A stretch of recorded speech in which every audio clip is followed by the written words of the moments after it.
world, and I was always the quietest one in the room. I never wanted to say what I thought because I always believed that somebody else knew better. And I don't want our students to come out of the education system feeling like that, or waiting until they're 40 years old to realize what their gifts are and what their talents are and what they really have to share with this world. And so really that is my why, that is my purpose. That's why I wanted to just be in the makerspace, because I really believe that if we go into the classroom and we give students these opportunities to be creative, to try out different things, just like he said, kids are trying to figure out who they are. So give them experiences. Let them try writing a song. Let them try producing a play. Let them try creating an event for your school.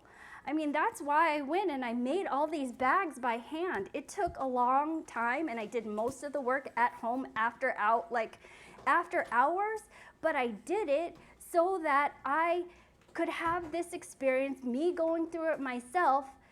And what a great experience would that be for kids? Something connected to the real life, find something that they really love. They're gonna have to problem solve when they come into issues. Then that is what's gonna make them successful.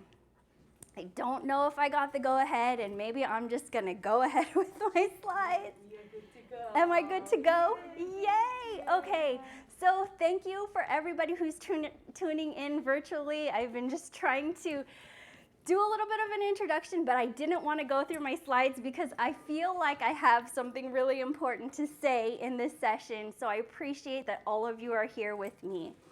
I'm not going to you, but how many of you have heard Journey before? I see a lot of nods, heads. I didn't believe that I was a hero, but I wish somebody would have said this to me.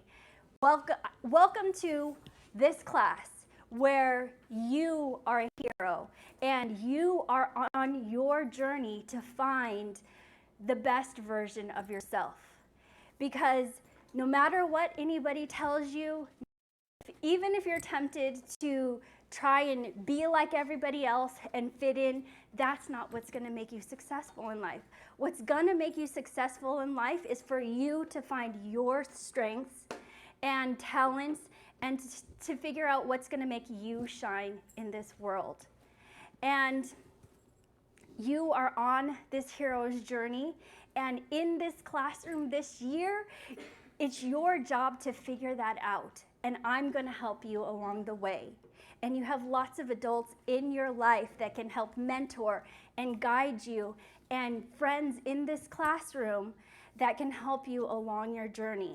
So don't be afraid to make mistakes. Don't be afraid to fail, because that's what we do. In education, we make kids afraid to fail. We make kids afraid to take creative risks. But I'm here to tell you that in this classroom, you're safe, and we're going to work through it together. And I really believe that. I really believe that we are all, even us as adults, we're all on this hero's journey in this ascent to a higher place. We set goals for ourselves. Sometimes we, when we make mistakes, if we learn how to learn from them, then we're resilient and we can ascend to that higher place and become that superhero. And this is what we need in education. We need students to believe that they are this superhero that can go out into this world, reimagine the way that things are, because things are broken right now. And so that they can live in a better place. And this is my why, and this is why I am here today. And I'm Gena Pacada. I am a Makerspace training specialist. I've been in education for about 20 years now. Started out in elementary education, was a technology coach in Berryessa.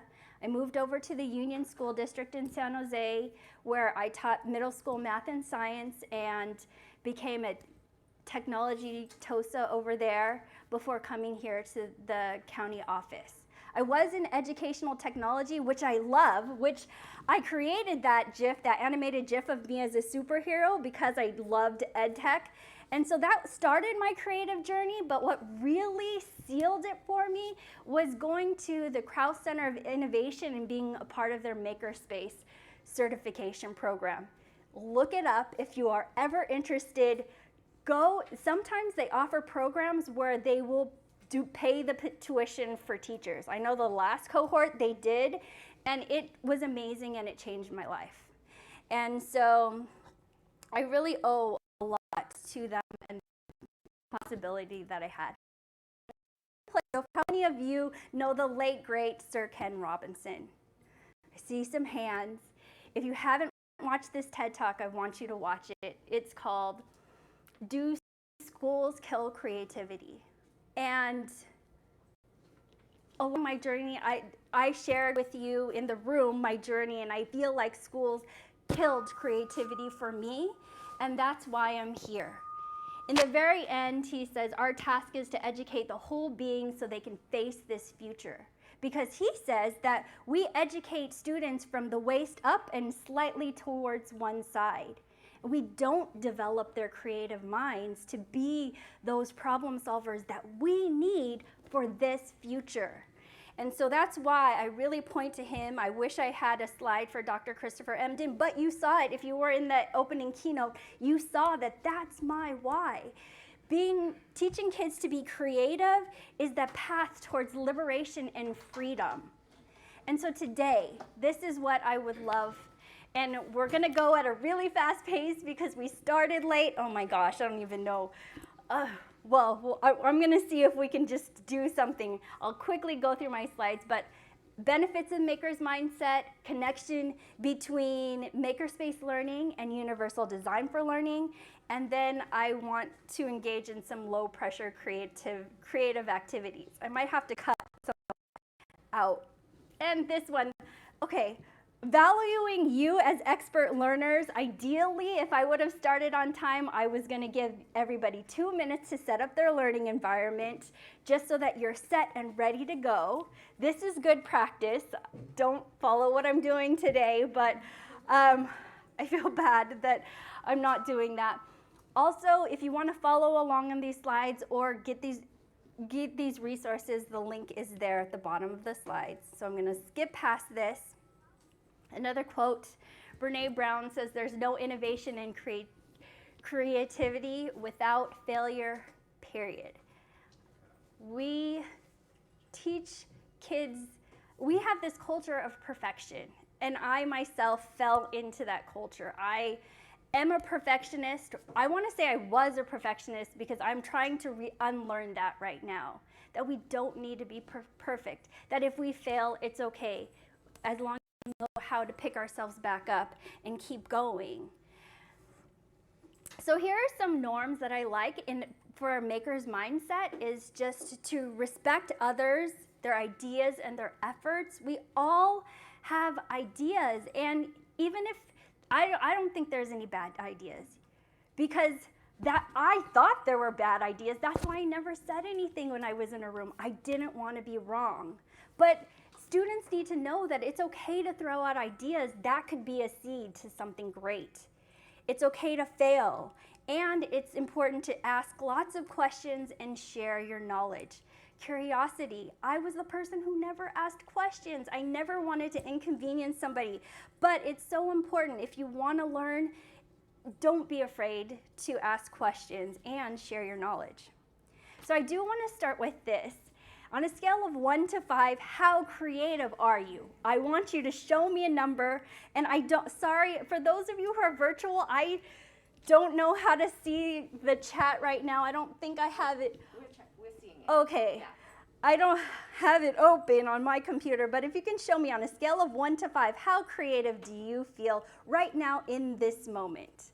I see some 4s, that's great. 3s, 2s, 1s. Anybody who 5? Yes, 5. Hold it up like you're proud. Yes, I love it. But for those of you who are 1s and 2s, I honestly believe that we are all creative people. And I'm going to that the volume is okay for I don't know if I can check. I hope that you in virtual land can hear this, but I'm going to play this video. This is John Spencer. He's the co-author of the book Launch, and he has a blog, he has a podcast, and this is We Need a Bigger Definition of Creativity.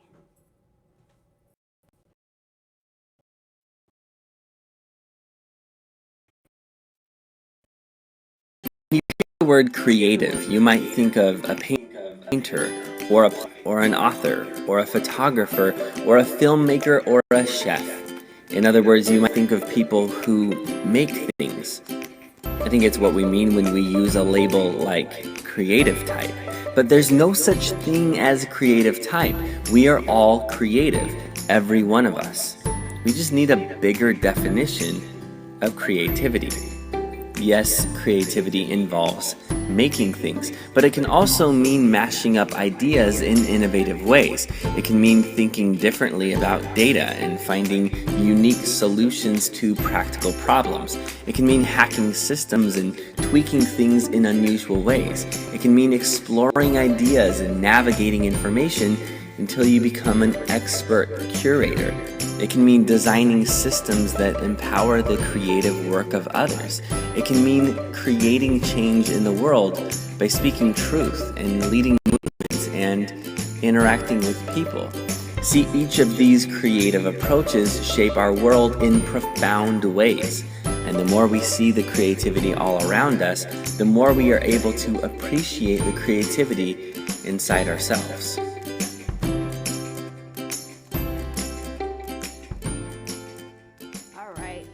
I love that.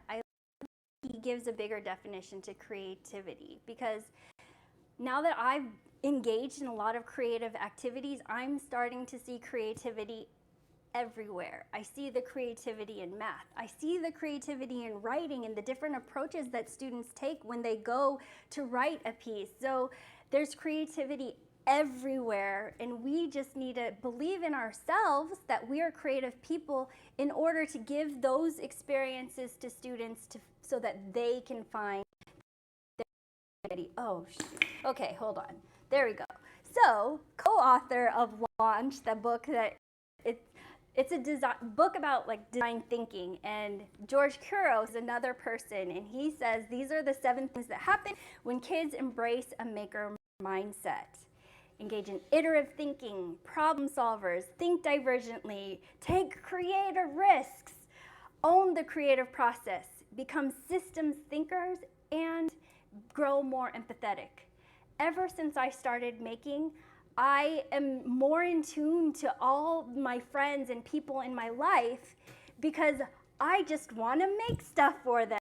But I'm not just going to make anything for them. I'm going to make something that I know that they're really going to love. But in order to do that, I need to know who they are. That's why in your classrooms, you need to know who your students are.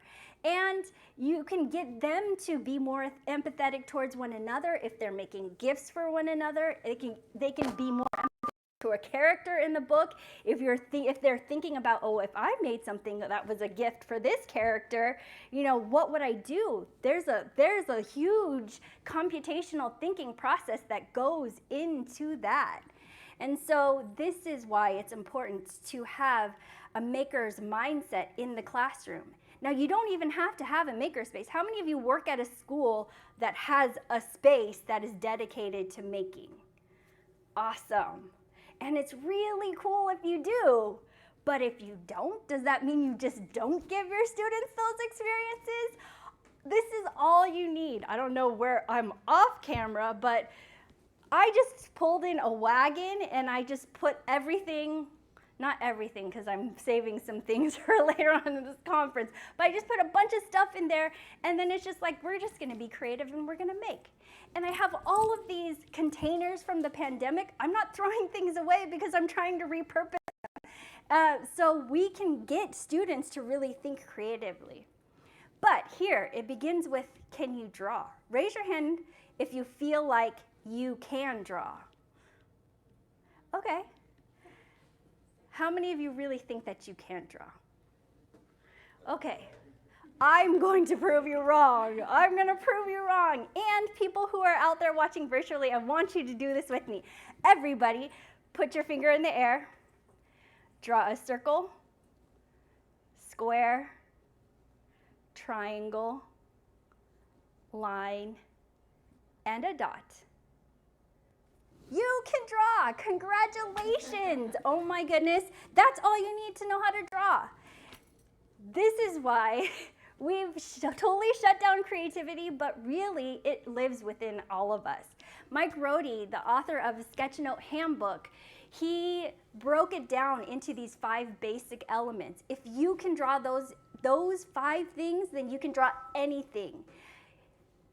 After I started sketchnoting, now I can take a look at something and I can just break it down into its simple shapes and then know how to just sketch it quickly down on paper.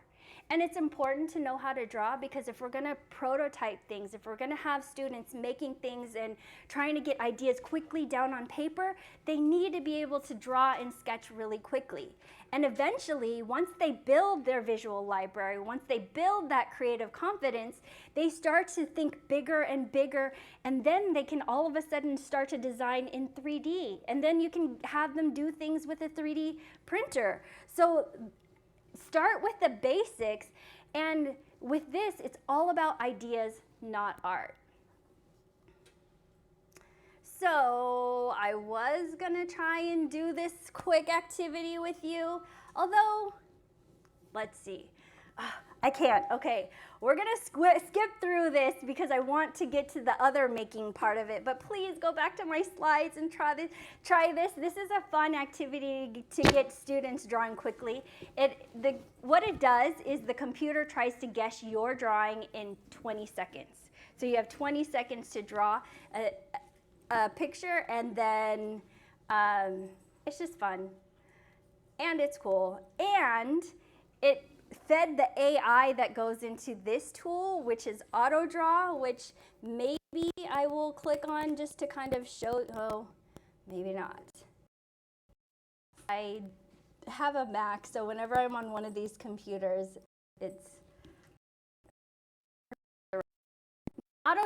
I am just going to, because you might want to use the go to making, and those of you who are virtual, I hope that you try and make too. So the artificial intelligence that people feed that drawing program will help this program. I'm trying to draw, oh my gosh, on this laptop, maybe like a bear. It's gonna say, do you mean this? Yes, actually I mean this bear. So this is actually a quick drawing program where it takes the artificial intelligence, it says, do you mean one of these things? You can put it on the page, and then you can fill it in different colors, you can put different text on the pages, a quick way to make a digital poster. So this is one of my favorite tools, especially since I'm a big sketchnoter. I like to share that one.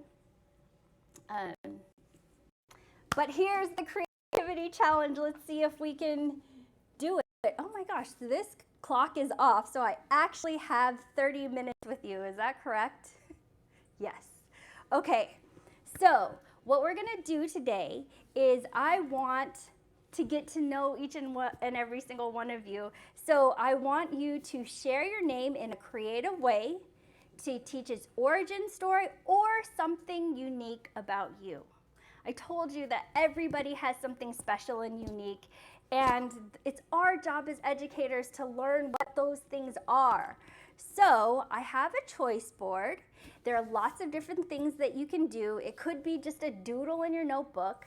It also could be getting some of the stuff and making a name display. For those of you who are virtual, I have some digital options too. I made my acrostic poem using AutoDraw, so that's kind of what it looks like when you fill in the colors. I have this name icon challenge. Can you recreate the letters of your name using images or icons? If you want to just sketch note in your book, or digitally, like on AutoDraw, you can. If you're somebody who likes music and you want to write a song, Or if you want to record your name story, I have a Flip. Does anybody use, it used to be Flipgrid, but now it's called Flip. I see some thumbs up, so that's awesome. Our office does the My Name, My Identity initiative. If you've never heard of it, you should Google it and check it out, because the whole premise is it's important. The very first thing you should do is learn all of your students' names, but not just learn them, but know how to pronounce them correctly, or else you're traumatizing your students. My name looks like Gena, and so teachers always called me Gena, and so I gave up on trying to correct people. But that's not what we should be doing. We should really be recognizing all of our students. Okay, so this is the thing that we're going to do in a few minutes, but first, I'm going to share with you. TMI, what is this? Too much information. Just like our out here, too much information. But this actually, it's not too much information. This actually is a strategy that we're going to engage in right now. And this strategy comes from Invent to Learn. This is a book about making, tinkering, and engineering in the classroom. I think I want to say I read this book back in 2014. I heard they updated it, so I think there's an updated version of this. But this is one of the books that I read that really got me to want to start tinkering in the classroom with students. And it's really simple. I know there's also the design thinking cycle that you can go through. There's liberatory design, but this one is just think, make, improve. This is an iterative design cycle, and I hope to just quickly go through this to kind of make the connections of why makerspace learning is important. I'm going to give you 2 minutes right here, and you're at table, or you can just do it by yourself. You're going to think. Prompt, you're going to make something related to your name. So I'm going to give you 2 minutes to kind of plan those things out. It could be brainstorming, it could be talking with a partner, it could be gathering materials. You can take a look at what's up here, start to get the things that you think you want to use. It could be exploring the choice board. So if, do I not have it, the link at the bottom? It could be exploring the choice board, because there are some links on there so you can kind of look at some directions. So I'm going to give you 2 minutes. Go ahead and plan out what you're going to do, and then we'll stop and we'll talk about the next step. So those of you who are virtual, I would love for you to play along with us. And if I can figure out where, oh, here it is. How come I can see it? There we go.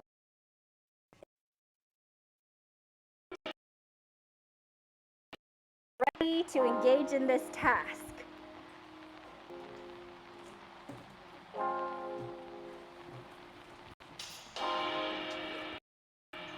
And if you have any questions, raise your hand. I will come over. I can answer them.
All right.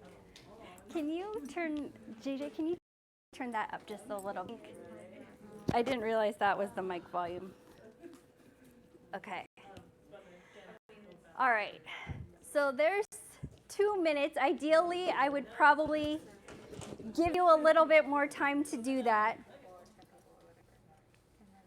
Okay.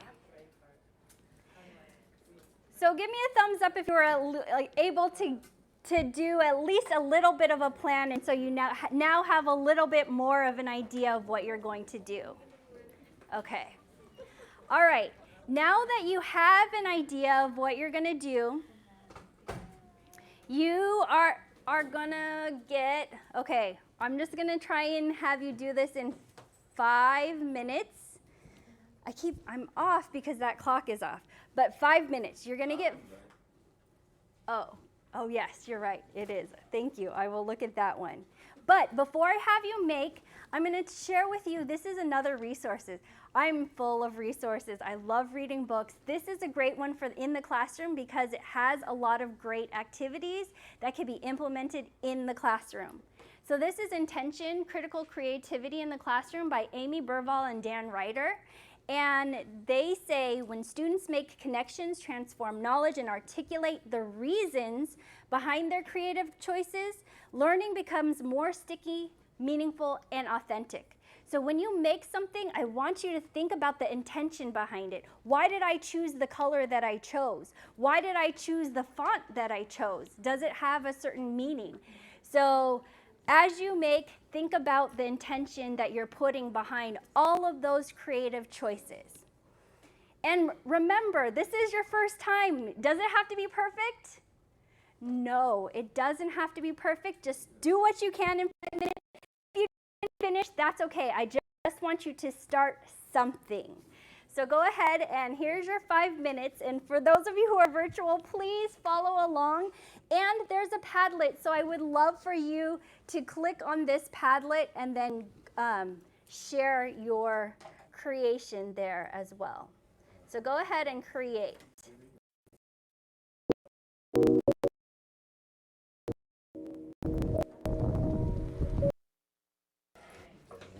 Now, okay, here we go. All right, I know 5 minutes is way too quick. I would never do this to you in a classroom, but I already see that there are people who finished some of what they're doing. Is anybody brave enough to come up here and share what you did with the group? Okay, yes, what's your name? Jose. Jose, come on up. All right. But what I did, there's a website called WordArt, and you can make a Wordle. You can make Wordle. You can go to wordart.com, and I just spelled out my name, and then I listed in those letters some things that are interesting about me that I teach. I'm really into universal design for learning. I love making. I'm a dad, and I'm all about changing the world. Yay! Let's give him a big round of applause. Thank you. And is there any? I saw the colors. Did you choose the colors in your Wordle? Yes. And is there a reason behind those colors? Wanted to get some color in there before 5 minutes were up. Got it. Got it. And if you had more time, what would you do to improve it? I would change the frequency of the words. I would add additional words. I would think more about the color. Yes. Thank you. And so the last part of TMI is improve. And so we take a look at our designs and we think, okay, if I had more time, what could I do better to improve this? And this gets us to think critically about, what we're doing, and then it helps us improve the next time we go to make something. Let's see. Can I have at least one more person come up and share? Yes. I think you're going to like this one. Oh. I love it. Can you share what you did? Hi, everyone. My name's Genevieve, and I was just kind of still stuck on what Dr. Emden, right, is his name, said about the power of words and what we say to ourselves and how we empower our students with words. So I took some of your stickers that say, like, dream big and shine bright and love who you are. Yay, I love it. And my name actually is Genevieve too. And so I love it when I meet somebody with my name. Actually, my mom didn't even teach me my real name until I was in 2nd grade. I just thought my name was Gena, and so that's why I've gone by Gena, even though I've really come to love that name so very much. And I'm glad you like my stickers. And I have some extra ones, so if people want some in the end, I can give them to you. But so, you know I'm running short on time, but I want you to think, now that you've engaged in this activity, what would you do to include a making activity for your students to engage in? And we can think about it content related. So does anybody have any ideas after engaging in this activity of something that you might be able to do with students? And then anybody who's virtual too, if you can type it into the chat. I have JJ here looking at the chat as well. But any ideas of what kind of making activity you can do with students? Yes. Probably still a little broad, but my 4th graders just finished reading their literature book, Shiloh. So I was going to let them open up to which kind of end of the book project they wanted to do. That they felt kind of whatever connection to the book or anything they wanted to do to show. Awesome. I love it. I love giving students choice and thinking about it and knowing that I do have, let's see, are there any early learning in here? There might be in the virtual also, but I am going to play this video just because this shows Makerspace learning at a very early age, and then you can apply it as they get older, but I just think it's important to give students these type of experiences.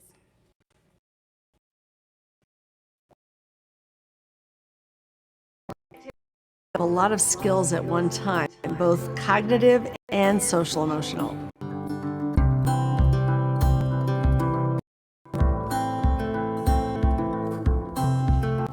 As we talk a lot about the complex thinking and problem solving that people need to be able to do in today's society, in order to do that, you need the capacity to self-regulate, to manage your time and your emotions. You need the capacity of executive functioning, to organize how you approach things, to be metacognitive and reflective about your work. These things are developed in certain kinds of work simultaneously. Creative problem solving is a skill that we want our kids to have. And the Makerspace is the place in the classroom where we're cultivating that skill in our kids. I'm supposed to make something, and it's like supposed to help people or like help fix a solution.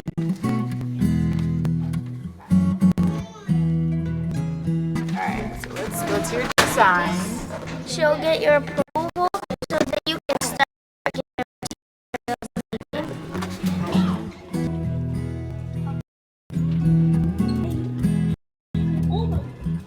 When you give kids autonomy and choice and really hands-on materials, you have them applying the learning in a way that helps them to gain deep understanding. If you give children a project to undertake, a passion that they have that they find the answer to, they need to be able to organize themselves. They will be using critical thinking and problem solving, and as they undertake these tasks, they're building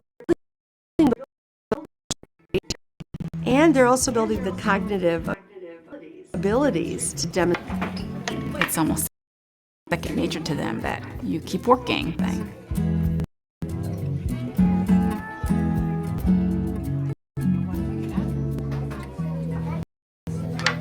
I had to turn this a little because it was going the wrong way. I was going. We send the message in everything we do that struggle and making mistakes are ways that you can learn. The Makerspace is a physical place and an approach to problem solving that really lends itself to that notion of practice being important. As you work harder on it and change it and improve it, it gets better. Because of that, they will feel empowered with a growth mindset to continually get better in the learning. Sometimes space, but we call it take You can take it apart. And everything we do is building independent release to time and interest areas where kids can go to the Makerspace and stay there as long as they'd like, because it built that ability to be self-regulated while doing that autonomous work. I'll hold it like that. No, I got it. This is like a lever. We see children as little as 3 years old spending 30, 40 minutes working on a project, regulating themselves, because it's an environment that both teaches them how to do it and is positive and affirming. All right. So that you see what it looks like in a classroom, and it really does connect to all of these UDL ideas. I go through all of them, but just the fact that learner variability is the norm. I mean, if I ask you all to write a song in 5 minutes, how many of you feel like you really could do it?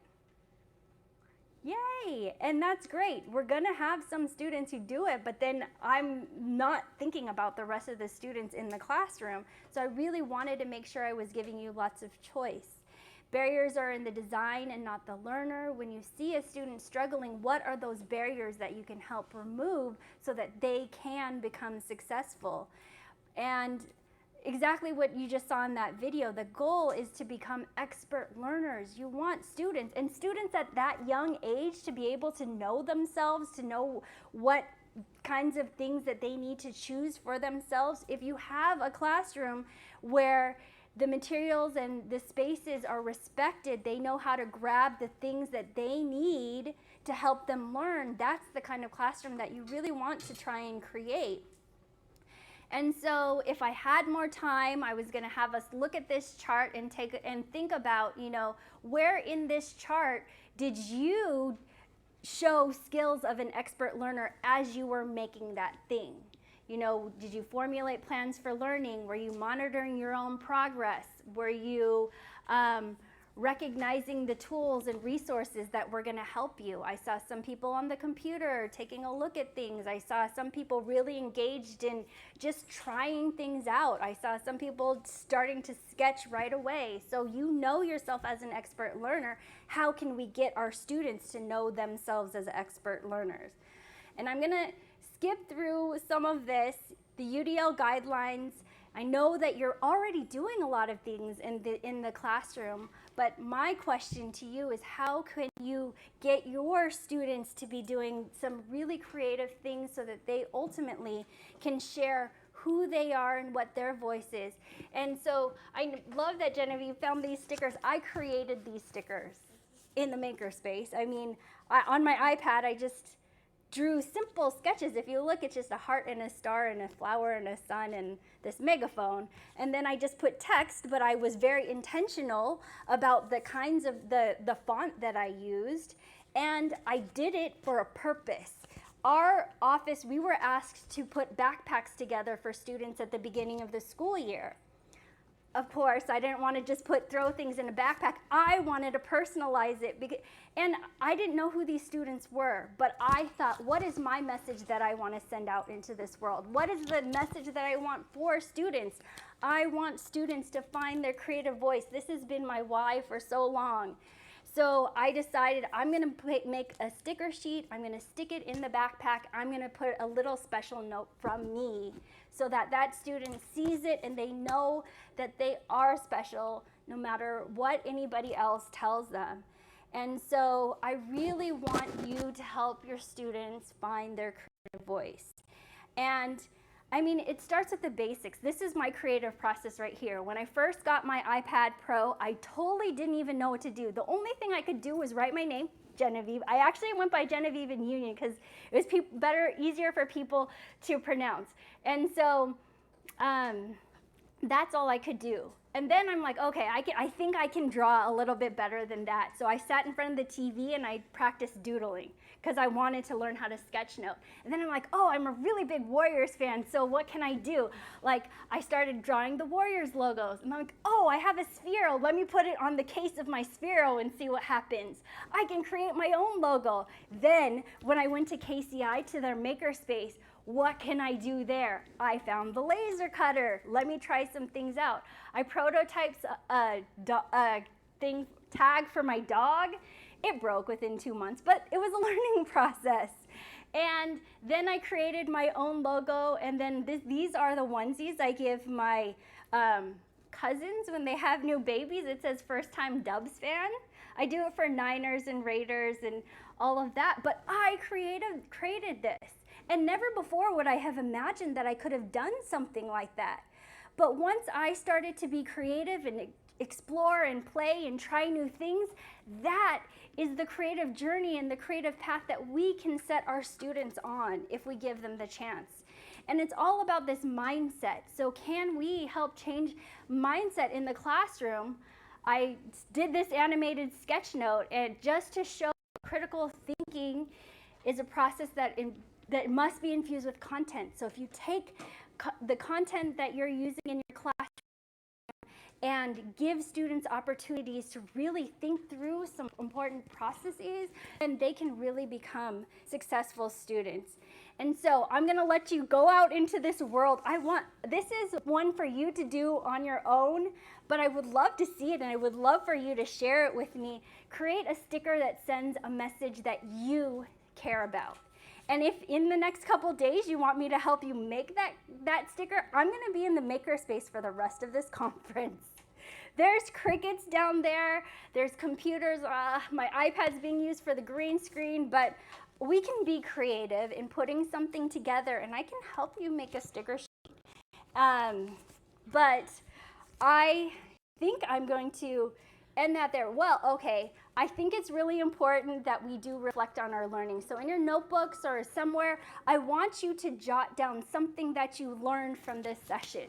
Before you go, this is the most important part, and this is the part that I won't say we all, but I as a teacher would always, if I ran out of time, skip over the reflection. But this is where students learn. What is a positive thing that happened in this session?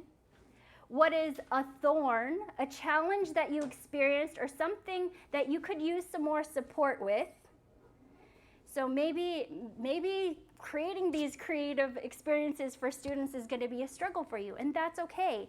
You can talk to people, we can work it out, you can email me, I can help you think through this. What's a bud, a new idea, or something that you're looking forward to understanding more? So something that's just budding. So think about those 3 things. I want you to write that down as a reminder to yourself, and I hope that you were inspired to try something new. If not for your students, start with yourself. Start with yourself, try doing something creative, and then see if you can pass it on to students.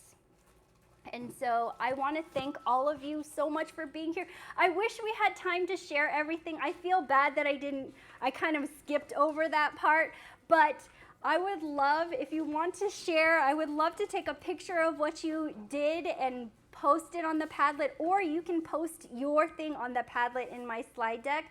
Please share, because we need to spread this creativity to everybody, to all educators and students, so that they can find their creative voice. So thank you so much for being here, and if you have any questions, please contact me. Yes, and have a great day and a great conference. Thank you. And if anybody wants stickers, I do have some more, and I can always print some more out, but you can feel free to come up and grab one on your way out if you want.